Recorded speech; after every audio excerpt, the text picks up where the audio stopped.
सर्व शिवभक्तांना शिवशरणार्थ. आज आपण शिवपाठातील 12व्या क्रमांकाच्या अभंगावर चिंतन करणार आहात. ओम ब्रह्मानंदं परमसुखदं केवलं ज्ञानमूर्ति द्वन्द्वातीतं गगनसदृशं तत्त्वमस्यादिलक्षणम् एकं नित्यनिर्मलमचलं सर्वधी साक्षभूतं भावार्थितं त्रिगुणरहितं सद्गुरुं नमामि. अज्ञानतिमिरान्धस्य ज्ञानाञ्जनशलाकया चक्षुरुन्मीलितेन तस्मै श्रीगुरवे नमः. तस्मै श्रीगुरवे नमः. तस्मै श्रीगुरवे नमः.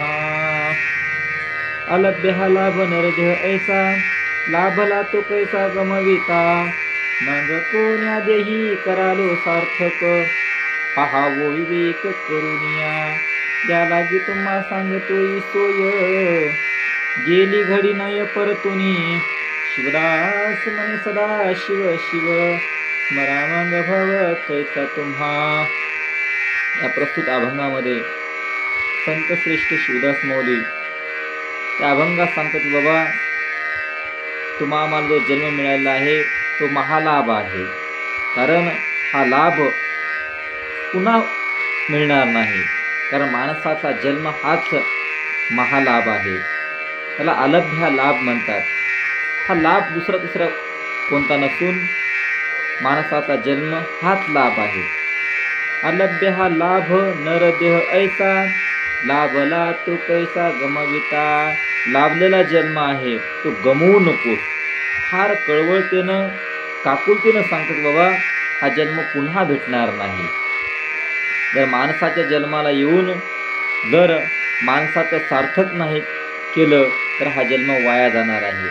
म्हणून तू विचार कर, माणसाच्या जन्माला येऊन जर सार्थक नाही झालं तर कोण्या जन्मात सार्थक करशील.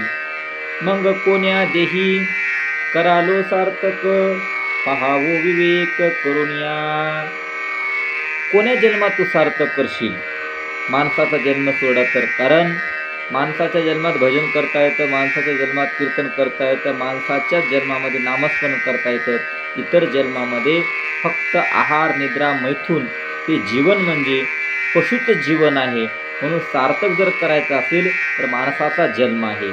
इतर जन्मामध्ये सार्थक करता येत नाही. म्हणून त्याकरता तू विवेक कर, विचार कर. कारण आपुला आपण करावा विचार तेने सौख्य फार होय जीवा. आपापला विचार कर की या जन्मामधून मला कसं मोक्षाची प्राप्ती होईल हा विचार कर. पुढे म्हणतात म्हणून या तुम्हा सांगतोय सोय गेली घडी नय परतोनी. लवकरात लवकर विचार कर. कारण इथे वेळेला फार महत्त्व आहे. गेला सेकंद पुन्हा येऊ शकत नाही. कारण life is not once more. आयुष्य पुन्हा नाही आणि वेळ पण पुन्हा नाही. म्हणून याकरता लवकरात लवकर तो विचार कर. कारण गेली वेळ ही कधीच पुन्हा येऊ शकत नाही. आणि शेवटी म्हणतात शिवदास म्हणे सदा शिव शिव स्मरा मग भव कैसा तुम्हा. म्हणून माणसाच्या जन्मामध्ये येऊन तू सतत नामस्मरण कर, सतत घे शिव शिव शिव घे. ओम नमः शिवाय जप किंवा शिवाय नमः जप. कारण जर तू असा जर नाम जप केलास तर तुला स्वप्नात पण भवदुःखाचा रोग होणार नाही. म्हणून अतिशय कळवळतेनं या अभंगामध्ये शिवदास महाराज सर्वसामान्य माणसाला विनंती करतात की बाबा हा जन्म मिळाला आहे तो सार्थकी लावा. असा अभंगाचा सरळ आणि सोपा भावार्थ माझ्या बुद्धीप्रमाणे सादर करण्याचा प्रयत्न केला आहे. संत शिरोमणी वन्मस्वामी महाराज की जय. श्रीमद गुरु पंचाचार्य महाराज की जय.